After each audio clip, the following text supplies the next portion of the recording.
Welcome to Exam Feast.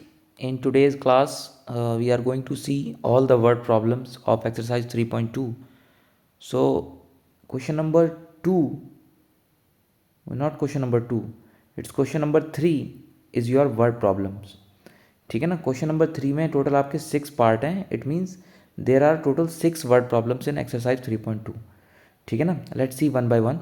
So NCERT में देखिए आप. ठीक है ना. एक्सरसाइज निकालिए 3.2 और क्वेश्चन नंबर 3 देखिए. Question number 3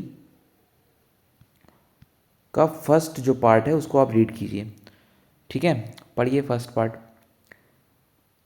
so first part में एक वर्ड प्रॉब्लम है. वो ये कह रही है the difference between two numbers is 26 and the number is 3 times the other. Find them. तो हमेशा आपको अज्यूम करना है. दो वेरिएबल इंट्रोड्यूस करने हैं एक्स एंड वाई. हमेशा क्वेश्चन में दो ही चीज़ें निकालने के लिए आपसे बोली जाएंगी. ठीक है. तो वही जो दो चीज़ें पूछी गई हैं, ठीक है ना, वही दो चीज़ें आप मान लीजिए. मैंने आपको पहले भी बताया 3.1 के सारे वर्ड प्रॉब्लम्स हम लोग देख चुके हैं. ठीक है. वहाँ मैंने आपको ये बताया कि दो वेरिएबल इंट्रोड्यूस करने हैं एक्स एंड वाई. तो जो भी वो पूछा जा रहा है क्वेश्चन के अंदर, वर्ड प्रॉब्लम के अंदर, बस उसको ही आप मान लीजिए. ठीक है. तो इस क्वेश्चन में दो नंबर्स हैं. तो लेट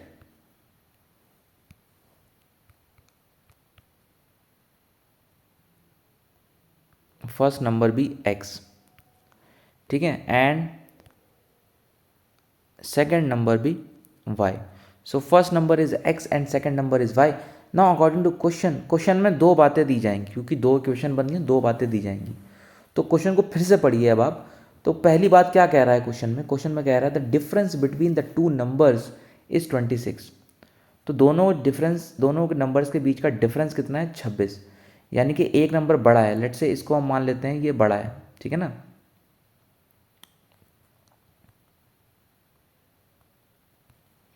और ये हमारा छोटा नंबर है, स्मॉलर नंबर. ठीक.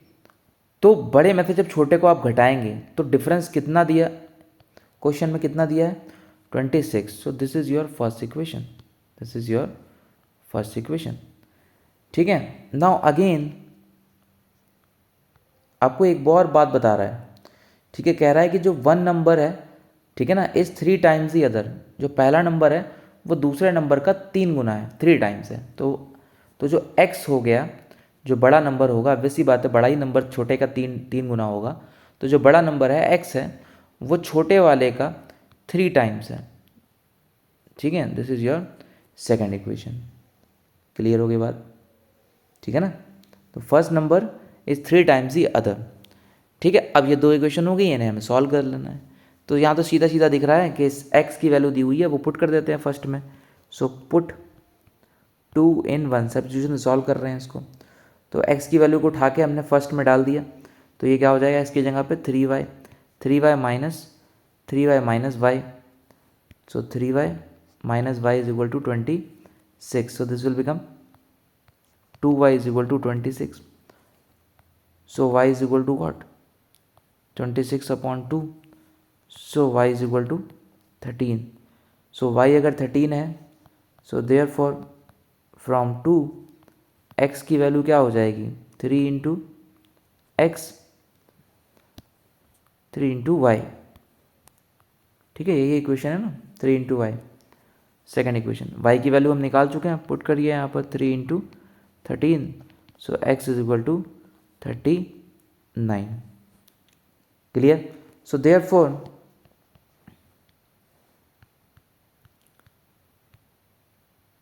first number is 39 and second number is 13. clear? now you can clearly see कि इन दोनों का डिफरेंस कितना आ रहा है? 26. और दूसरी जो बात उसने कही थी कि जो बड़ा नंबर है, पहला जो नंबर है, वो दूसरे वाले का 3 टाइम्स है. ठीक है ना. 13 3 39. Okay. So this is how you should attempt a question. Question में ये देखिए कि क्या पूछ रहा है, क्या निकालना है. उसे ही x और y दो चीज़ें निकालनी होंगी. एक को x एक को y मान लीजिए और क्वेश्चन को फिर से पढ़िए. वहाँ दो बातें दी होंगी, दोनों बातों से दो इक्वेशंस बनेगी. ठीक है. और उनको आप सॉल्व करेंगे किसी भी मेथड से. ठीक है ना. चाहे तो एलिमिनेशन से, चाहे सब्स्टिट्यूशन से. आपका आंसर आना चाहिए एक्स और वाई आना चाहिए, जो एक्स और वाई होंगे वही आपके आंसर हो जाएंगे। क्लियर है भाई? समझ में आ गया है तो कुछ पार्ट 2 देखिए, पार्ट 2 पढ़िए। इन पार्ट 2 क्या कह रहा है part 2, the larger of the two supplementary angles. देखिए सप्लीमेंट्री एंगल्स क्या होते हैं पहले समझ लीजिए।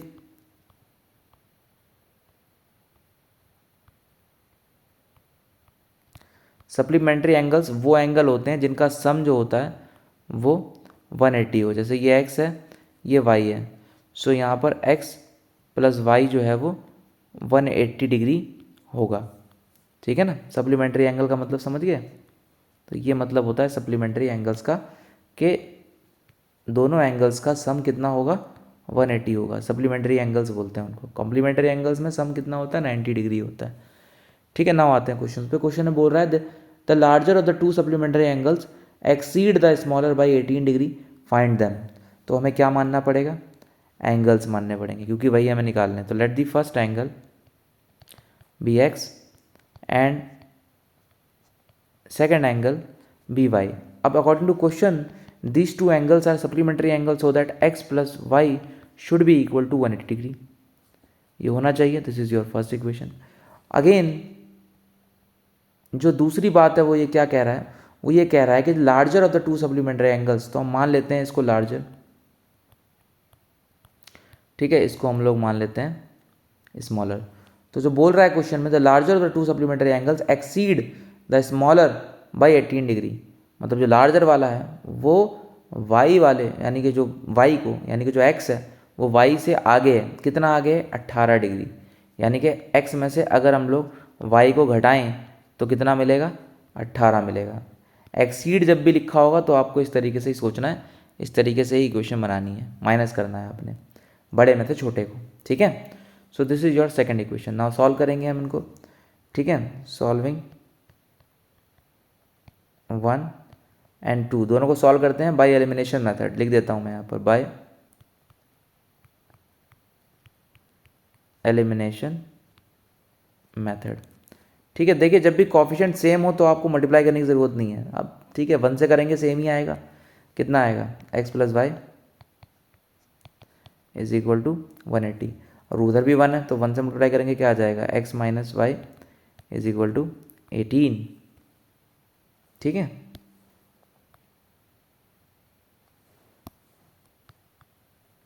क्लियर? नाउ क्या करेंगे, साइन चेंज करेंगे। साइन चेंज कर दिए, यहाँ प्लस है, भी माइनस, एक्स से एक्स गया। ठीक है, और यहाँ पर लेट मी चेक, कुछ गड़बड़ करी है? हाँ ठीक, माइनस विल बिकम प्लस ना, साइन चेंज करना है अपने। प्लस विल बिकम माइनस और minus will become plus, so this will become 2y। और ये कितना हो जाएगा, ये हो जाएगा 261। ठीक है ना, 162 162। सो y will become 162 by 2, so y is equal to 81। so y आ गया 81 degree. therefore from 1 x plus y is equal to 180 था, तो यहाँ से x मिल जाएगा y की वैल्यू रखने पर 81 is equal to 180। so x is equal to 180 minus 81, so this will become 9 70 99। ठीक है, सो x कितना आ गया, 99। Therefore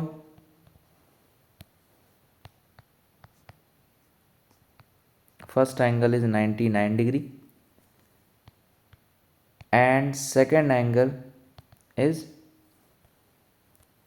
81 degree. ठीक है, लास्ट में ये इस तरीके से ज़रूर लिख देना, जो भी पूछा गया ना उसी के फॉर्मेट में लिख दो। यहाँ एंगल पूछा था, फर्स्ट एंगल सेकंड एंगल, हमने दोनों एंगल्स लिख दिए। क्लियर, समझ में आ गया? पार्ट 3 देखिए। So in part 3 the coach of a cricket team buys 7 bat, बिल्कुल सेम वैसे ही है जैसे 3.1 का जो फर्स्ट क्वेश्चन था। ठीक है ना, एक क्रिकेट कोच ने टोटल 7 बैट्स खरीदे और 6 बॉल खरीदी 3800 रुपीज़ में, और बाद में उसने ही 3 बैट्स खरीदे 5 बॉल्स खरीदी 1750 रुपीज़ में। Find the cost of each bat and each ball. तो मैंने क्या बताया, जो पूछा गया है उसी को आप अज्यूम कर लेंगे। तो यहाँ पर क्या अज्यूम कर लेंगे, let cost of bat, each bat be x rupees and cost of each ball is y rupees. Now according to question में क्या कह रहा है, एक कोच ने जब ख़रीदारी करी तो उसने 7 बैट्स खरीदे, 7 जो है वो बैट वो लेकर आया। तो 7, एक बैट का कॉस्ट है एक्स रुपीज़, तो 7 का कितना हो जाएगा 7x। ठीक, 6 बॉल्स खरीदी उसने, तो एक बॉल का कॉस्ट है वाई। ठीक है, तो टोटल बॉल का कॉस्ट हो गया ये। अब ये हो गया बैट का कॉस्ट, ये हो गया बॉल का कॉस्ट, दोनों कॉस्ट को ऐड करेंगे तो कितना मिलेगा 3800। सो this is your first equation. Clear.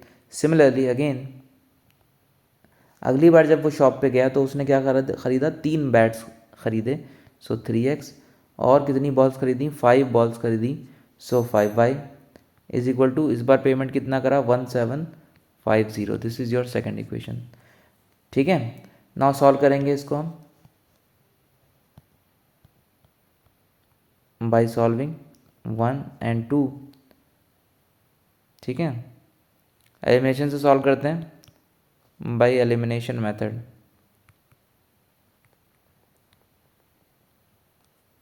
ठीक है, आप सब्स्टिट्यूशन से भी कर सकते हैं, आपकी चॉइस है। ठीक है, तो 3 से मल्टीप्लाई कराया 7 को, तो कितना हो गया 3 7 से 21x प्लस 3 6 जा 18y इज इक्वल टू 0 0 3 8 जा 3 3 जन। ठीक है ना, यही आएगा, देख लीजिए एक बार। 9 2 11। ठीक है, अब यहाँ 7 है, 7 से मल्टीप्लाई कराएंगे इसको, तो ये कितना हो गया 21x प्लस 35y, ये कितना हो गया 7 से 7 7 है ना, 7 से मल्टीप्लाई करा रहे हैं 35 52 12। ठीक है, ना क्या करेंगे, साइन चेंज करेंगे, plus will become minus, plus will become minus, plus will become minus, ये कट गया। ठीक है, ये कितना हो गया 35 में से 18 माइनस कीजिए,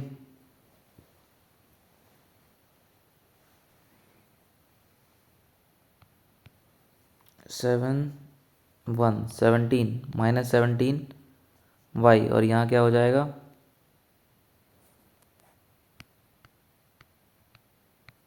ठीक है 12 250 में से 11 400 माइनस करिए, 0 5 8 850, कितना आ गया माइनस 850। माइनस क्यों, क्योंकि ये बड़ा है ना अभी, माइनस साइन है इस पे। ठीक है, so y will become minus 85/0 अपॉन माइनस 17, माइनस से माइनस गया। ठीक है, 17 5 ज़ा 85। ठीक है, so this will become 50, so y is equal to 50। y मिल गया आपको, देयरफॉर फ्रॉम 1 x में निकालेंगे 7x plus 6y is equal to what 3800। So 7x plus 6y कितना मिला 50 is equal to 3800। So 7x plus 300 is equal to 3800. So 7x is equal to 100 minus 300. So this is 3500. So 7x is equal to 3500. So x is equal to 3500 upon 7. 7 5 is 35. So x is equal to 500. Okay. So therefore cost of each bat is 500. ठीक है 500 rupees, and cost of each ball is 50 rupees. Clear? Simple question है, बहुत आसान है। ठीक है, part 4 देखिए, important mark कर लीजिए पार्ट 4 को, it's a very important question. So in part 4 question थोड़ा बड़ा है, ध्यान से पढ़िए। The taxi charges in a city consisting a fix charge together with the charge for the distance cover. So एक टैक्सी सर्विस है जिसमें एक फिक्स चार्ज है और बाकी जो चार्ज है वो डिस्टेंस के ऊपर डिपेंड कर रहा है। For a distance of 10 kilometre a charge paid is 105। तो अगर 10 किलोमीटर का डिस्टेंस ट्रैवल किया है तो कॉस्ट कितना पड़ रहा है? तो कॉस्ट पड़ रहा है आपको 105 रुपीज़। ठीक है, क्लियर? और अगर 15 किलोमीटर आप ट्रैवल कर रहे हैं, 15 किलोमीटर ट्रैवल कर रहे हैं, ठीक है, तो आपको कॉस्ट पड़ेगा 155 rupees. What are the fix charges and the charges per kilometre. बस यहीं रुक जाइए। बोल रहा है what are the fix charges and per kilometre charge, तो हम वही मान लेते हैं cost of, let the cost of, not cost of, let the fix charge, है ना, पहले फिक्स चार्ज के बारे में बोल रहा है, तो let the fix charge be x. ठीक है, और per kilometre charge is why. तो जब आप टैक्सी में बैठेंगे जैसे ही, ठीक है, आपको कितने रुपए देने हैं? एक्स रुपीज़ तो देने ही देने हैं। ठीक है, और बाकी फिर पर किलोमीटर पे, तो 1 किलोमीटर के आपको कितने देने हैं? 1 किलोमीटर के आपको वाई रुपीज़ देने हैं। कितने रुपीज़ देने हैं? वाई। ठीक है ना, ये तो आपका फिक्स हो गया, this is your fix charge. ना पर किलोमीटर के वाई रुपीज़, तो यहाँ पर 10 हैं, तो कितना पेमेंट करेंगे आप इसको? 10 वाई। तो बैठने के एक्स रुपए आपने यहाँ दिए और पर किलोमीटर के 10 वाई यहाँ पर दिए। जब दोनों को आप जोड़ेंगे तो आपको क्या मिलना चाहिए? 105। सो फर्स्ट इक्वेशन क्या बन गई अकॉर्डिंग टू क्वेश्चन? वो बन गई, बैठते ही आपने एक्स दिया, 10 किलोमीटर के पर किलोमीटर वाई के हिसाब से 10 वाई पैसा, टोटल पैसे को जोड़ा आपने, कितना पेमेंट किया? 105। This is your first equation. Simple. Second वाले केस में क्या है? जैसे ही आप इस टैक्सी में बैठे, ठीक है, एक्स रुपीज़ आपने देने हैं, this is your fix again, और यहाँ पर आपको 1 किलोमीटर के कितने रुपए देने थे? वाई। तो 15 किलोमीटर कितने देंगे? 15 वाई। ठीक है ना, इन दोनों को जब आप जोड़ेंगे फिक्स चार्ज को और पर किलोमीटर चार्ज को सेकंड केस में, तो आपको क्या मिलेगा? 155 rupees. So this will become x plus 15 y is equal to 155। This is your second equation. ठीक है, अब हम इसे सॉल्व करेंगे। यहाँ कोफिशिएंट 1 है, यहाँ भी 1 है। ठीक है, मल्टीप्लाई कराएंगे सेम ही आ जाएगा। ठीक है, बाय सॉल्विंग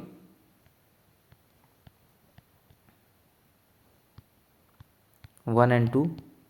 ठीक है, बाय एलिमिनेशन मेथड, तो ये सेम ही आ जाएगा। 1x plus 10y is equal to 105। 1x plus 15y is equal to 155। ठीक है, लाइन डाला आपने, क्या करना है? साइन चेंज करना है, plus will come minus, minus minus. ठीक है, this will cancel out, this is -5y and this is 5, not 5, this is 0 and 5, 50 with a minus sign. So y is equal to -50 by -5, so y is equal to 10. So from 1,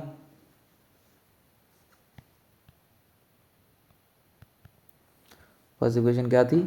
x plus 10y is equal to 105, x plus 10y is equal to 105. So x plus 10 into 10 is equal to 105. So x plus 100 is equal to 105. So therefore x is equal to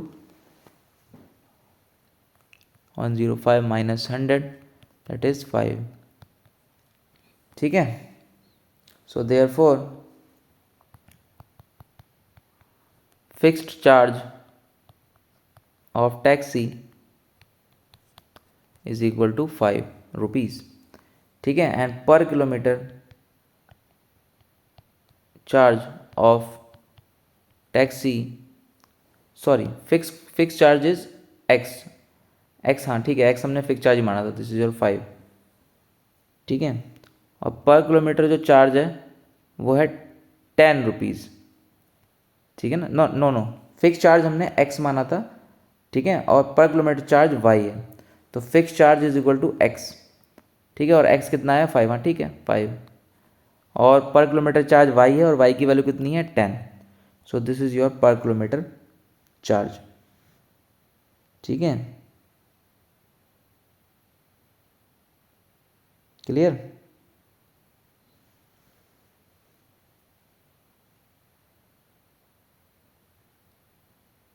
okay, now इसमें अगर आप question को ध्यान से देखें तो एक चीज़ आपसे वो और पूछ रहा है, how much does a person have to pay for travelling a distance of 25 kilometre, ठीक है, निकाल देते हैं, ठीक है। If a person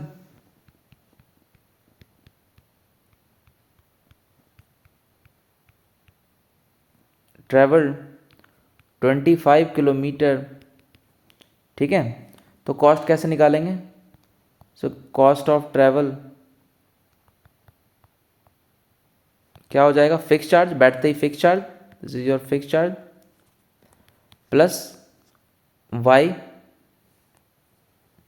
plus y into कितना किलोमीटर वो चला, 25 किलोमीटर, यही होगा, ठीक है ना। तो फिक्स चार्ज कितना है भाई, बैठे आप टैक्सी में तो 5 रुपये तो आपको देने ही देने हैं, और फिर पर किलोमीटर के हिसाब से चार्ज लगेगा, ठीक है। तो कितना किलोमीटर चले आप 25, और पर किलोमीटर का चार्ज कितना है अभी आपने निकाला ऊपर 10, ठीक है, वाई का वैल्यू जो भी है, तो यहाँ हो गया 10, so this will become 5 plus 250, ठीक है, so this will become 255, so 255 rupees आपका आंसर हो जाएगा, this is the cost of travel, clear, clear अभी, अच्छा सवाल है, इसको अच्छे से प्रैक्टिस कीजिएगा, ठीक है। चलिए क्वेश्चन नंबर, सारे ही वर्ड प्रॉब्लम इंपॉर्टेंट है, ठीक है ना, थोड़ा अलग है इसीलिए इंपॉर्टेंट मार्क कर दिया, वरना इंपॉर्टेंट तो सारे ही हैं, ठीक है। पार्ट 5 देखिए, पार्ट 5 सिंपल क्वेश्चन है और इम्पॉर्टेंट भी है, ठीक है। बोल रहा है अ फ्रैक्शन बिकम 9/11, एक फ्रैक्शन है वो 9/11 हो जाएगा, if 2 is added to both the numerator and denominator, if 3 is added to both the numerator and denominator it will become 5/6, okay, दो केस दिए, फाइंड अ फ्रैक्शन। तो फ्रैक्शन क्या होता है, फ्रैक्शन में दो चीज़ें होती हैं, एक होता है न्यूमरेटर और एक होता है डिनोमिनेटर, ठीक है। तो हम न्यूमरेटर को मान लेते हैं x और डिनोमिनेटर को मान लेते हैं हम लोग y, तो इसी चीज़ को हम लोग लिख देते हैं यहाँ पर, let numerator be x and denominator be y, तो फ्रैक्शन क्या हो जाएगा, fraction will become x upon y, ठीक है ना, ऊपर न्यूमरेटर और नीचे denominator. Now according to question ये कह रहा है कि वो जो फ्रैक्शन है ना वो 9/11 हो जाएगा अगर 2 ऐड कर दिया जाए न्यूमरेटर और डिनोमिनेटर दोनों में, तो x ऊपर न्यूमरेटर में भी और डिनोमिनेटर में भी अगर 2 ऐड कर दिया जाए तो ये डिनोमिनेटर x/y नहीं रहेगा, अब ये 9/11 हो जाएगा। बन गई इक्वेशन, कैसे बनी अभी इक्वेशन, क्रॉस मल्टीप्लाई कीजिए, दिस इज 11x, भाई इसको इससे मल्टीप्लाई कीजिए, इसको इससे मल्टीप्लाई, तो this is 11x plus 22 is equal to 9y plus 18, so this will become 11x minus 9y is equal to, ये उधर जाएगा तो 18 minus 22, so 11x minus 9y is equal to -4, this is your first equation, clear.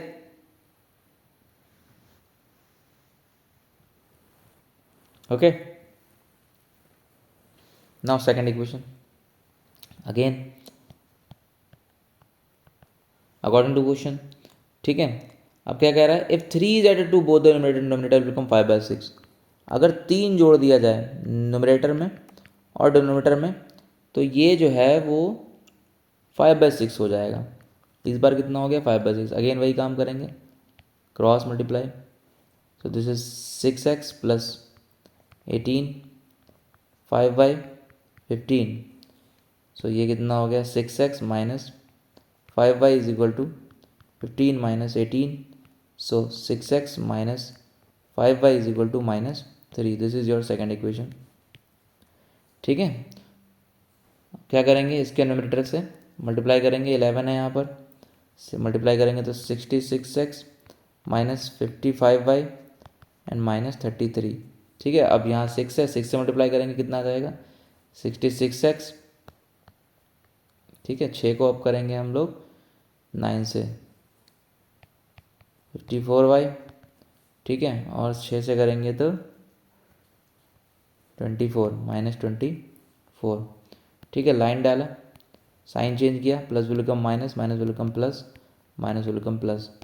ठीक है, ये कितना हो गया, ये हो गया -y है ना, 1 बचा ना यहाँ पे, 55 में से 54 गया तो 1 बचेगा, 55 बड़ा है तो निशान माइनस का आ जाएगा। यहाँ क्या हो जाएगा 33 में से 24 गया तो 9 विद द माइनस साइन, 33 बड़ा है। So y is equal to -9 upon -1, minus से माइनस गया। ठीक है, so y will become 9। Okay, ठीक है, नाउ फ्रॉम 1, इक्वेशन नंबर 1 क्या थी, 11x minus 9y is equal to -4।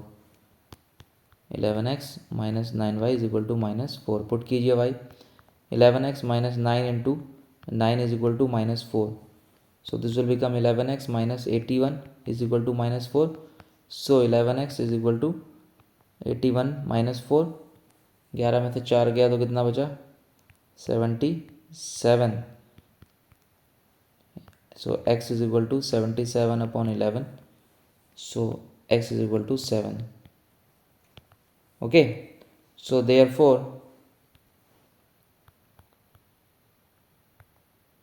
Fraction will become x by y था ना फ्रैक्शन, तो ये क्या हो जाएगा 7/y, कितना निकाला अभी आपने ऊपर 9। सो 7/9, this is your answer. Okay, so this is your fraction. Clear है भाई, आसान सवाल है, बहुत ज़्यादा आसान है, कैलकुलेशन थोड़ी सी आपको लग सकती है यहाँ पर। ठीक है ना, तो बहुत आसान है, हर क्वेश्चन को एक ही तरीके से सॉल्व करना है। ठीक है ना, अप्रोच वही डेवलप कर लो, अपने आप हैबिट में आ जाएगा, सारे वर्ड प्रॉब्लम आसान लगने लगेंगे। ठीक है, रटने की ज़रूरत नहीं है कुछ भी। 6 क्वेश्चन देखिए, बहुत इंपॉर्टेंट क्वेश्चन है, एज रिलेटेड क्वेश्चन बहुत इंपॉर्टेंट होते हैं और सारे एक जैसे ही होते हैं, बस ये एक समझ लीजिए, बाकी सब अपने आप कर देंगे। 5 years hence the age of Jacob will be, hence मतलब आने वाले समय की बात कर रहा है, 5 साल बाद आने वाले समय की बात कर रहा है, फ्यूचर की बात कर रहा है। The age of Jacob will be 3 times that of his son, उसकी जो एज है वो 3 गुना हो जाएगी अपने बेटे की एज से। 5 years ago मतलब 5 साल पहले, बीते हुए कल की बात कर रहा है। Jacob's age was 7 times that is son, तो आज से बीते हुए कल की बात कर रहा है, 5 साल पहले पास्ट में जैकब की जो एज थी वो अपने बेटे से 7 गुना थी, 7 times थी।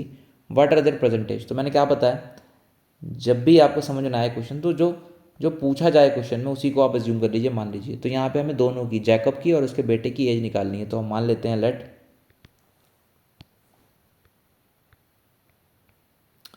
जैकब की एज मान लेते हैं हम लोग x। ठीक है, और जैकब्स सन एज y। ठीक है, क्लियर। तो जैकब की एज पता लग गई आपको, x है, और जैकब के सन की जो एज है y है। नाउ अकॉर्डिंग टू क्वेश्चन, अब पढ़िए क्वेश्चन फिर से। क्वेश्चन क्या कह रहा है, क्वेश्चन कह रहा है 5 years hence मतलब आने वाले समय की बात कर रहा है, तो आफ्टर 5 years 5 साल के बाद क्या होगा, जैकब की जो एज है, जैकब की जो एज है वो अपने बेटे से 3 गुना हो जाएगी, यही बोल रहा है क्वेश्चन में। तो जैकब की जो एज है, तो है कितनी जैकब की एज x, और उसके सन की एज वाई, ये प्रेजेंट एज है।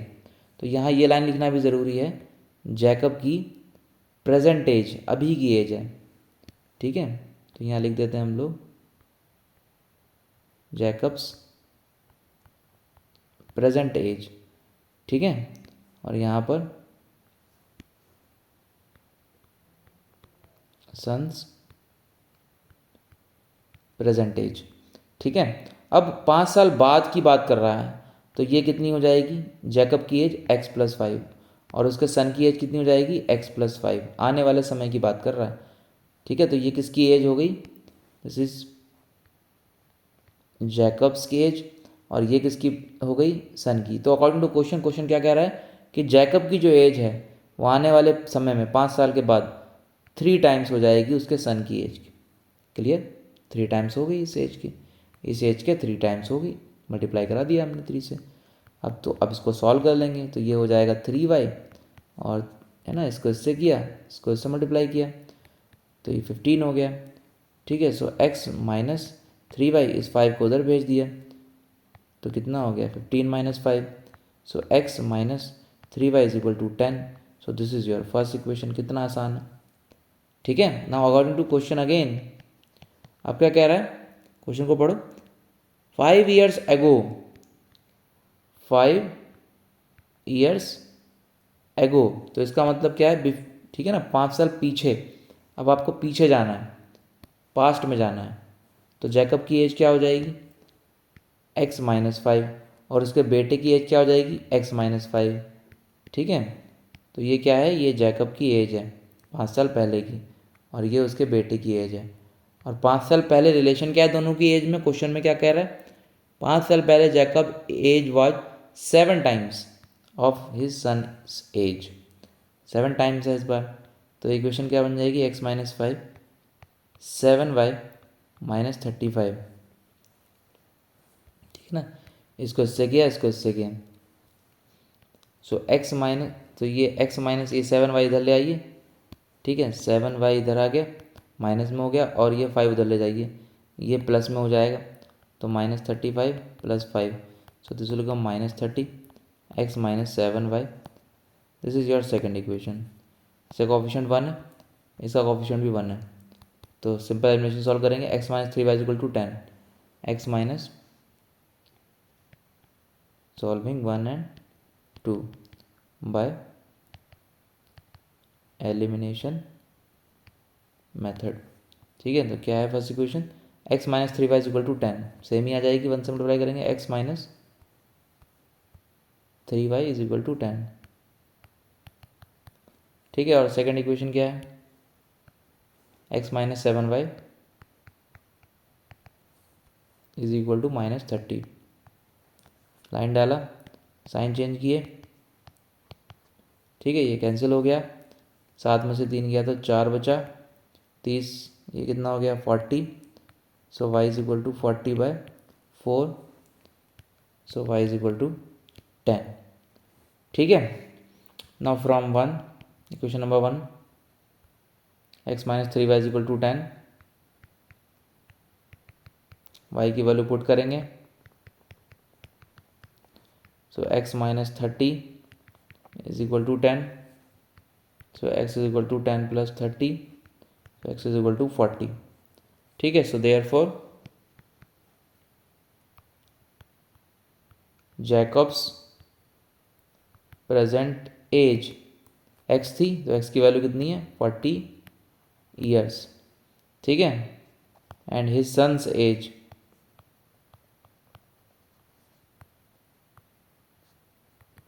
y मानी थी हमने, y की वैल्यू कितनी आई 10 ईयर्स।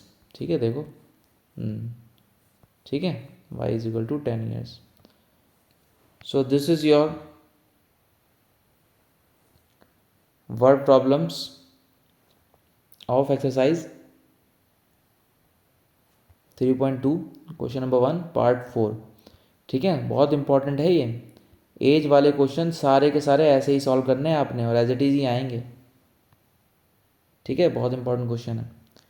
तो हमने कितने टाइप के क्वेश्चन करे, अगर आप अब देखें, समराइज़ करें, तो एक पहला जो क्वेश्चन है वो नंबर्स से लेकर है कि भाई दो नंबर्स हैं आपके पास, सिंपल क्वेश्चन। एक तो ये आ गया, एक सप्लीमेंट्री एंगल वाला क्वेश्चन हो गया है ना, वो आप समझ लीजिए दूसरा टाइप। तीसरा टाइप बहुत आसान है, बैट और बॉल खरीद रहे हैं, कोई सामान वामान खरीद रहे हैं, वो भी बहुत आसान है। ठीक है, चौथे टाइप का सवाल है, टैक्सी में बैठे हैं, फिक्स चार्ज है, पर किलोमीटर चार्ज है, वो भी आसान है। ठीक है, फिर एक फ्रैक्शन वाला टाइप है और ये एज वाला टाइप है। ठीक है, सेम यही क्वेश्चंस रिपीट होंगे 3.3 के वर्ड प्रॉब्लम्स में। ठीक है, that we will see in the next part. ठीक है, तो ये बहुत आसान है वर्ड प्रॉब्लम्स, सॉल्व करना भी नहीं बहुत आसान है, बहुत स्कोरिंग चैप्टर है ये भी। ठीक है, आसानी से कर सकते हैं आप इसमें अच्छा स्कोर। ठीक है, तो इसको बड़े अच्छे से कीजिए। वर्ड प्रॉब्लम्स हमने जो यहाँ पर सारी देख ली हैं, सब हो गए ना भाई, पार्ट 6 थे टोटल। हाँ ठीक है, सारे पार्ट्स हमने कर लिए हैं। ठीक है, इनको अच्छे से देखिए, प्रैक्टिस कीजिए, कोई डाउट हो तो बताइएगा। In the next part we will see the word problems of exercise 3.3। तरीका एक ही है, देखिए वर्ड प्रॉब्लम सॉल्व करने का, कि आपको जो भी पूछा गया है ना उसी को अज्यूम कर लीजिए। दो चीज़ें पूछी जाएंगी, उसमें से एक को एक्स एक को वाई मान लीजिए, और दो इक्वेशन बनाने के लिए दो सिचुएशन दी होंगी, उन दो सिचुएशन को आपको ढूंढना है। ठीक है ना, रीड करके क्वेश्चंस को। ठीक है ना, अब ये 6 क्वेश्चन हमने कर लिए हैं, तो काफ़ी आइडिया आपको लग गया होगा कि वर्ड प्रॉब्लम्स को कैसे करना है। ठीक है ना, now next there are some word problems in 3.3 that we will see in the next part. चलिए।